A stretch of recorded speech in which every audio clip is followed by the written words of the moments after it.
nyaya yeactivism ayo kuenda against corruption kana kutaura pamusoro peinjustice of human rights kana maabuses emahuman rights yachizokora moto manje notakaona kuti aiwa ndoonawo yakungotaurwa taonawo nyangwe nemastudents aiwa sezvakaitika last year mastudents ekuuz vanoarestiwa nokuda kwenhau yeactivism. Sanapenda mashoko abuda nyongo panapa pachange radio notibva subscribe like kotina on the bell icon notipanyora vachiti young people in Zimbabwe have embraced activism as a means to speak out against corruption, injustice and human rights abuses.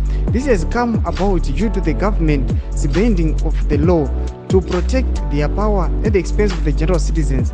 Recently, the government has issued warnings against those who might want to demonstrate against it, which is contrary to the Section 59, allowing citizens to petition the government and demonstrate.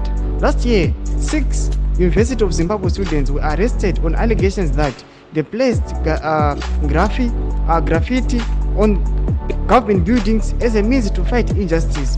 Student activists have welcomed activism as a possible solution to fight the dictatorial government amid this economic collapse, corruption and extreme poverty. Ndoma zvakaroyataurwa panapa nechange radio vachiti aiwa nayo activism yatokora moto inoda kuti vanhu vari kurambidzwa kuita maactivists kana kuenda against the government noda kuti aiwa zviri kuita kuti ikonomi yedu idhakwe nokuti government inenge ichingogena at the expense of the citizens. Tiudzai mafungiro enyu moti kudii pamusoro penhau iyi. Inhau yashungurudza vanhu, inhau iri kunyatsa kukwadza vanhu deep down their hearts. Vari kunyatsoshaya kuti voita sei. Tiudzai mafungiro enyu pinai comment section menu, musangano subscribe kulike chinotina on the bell icon.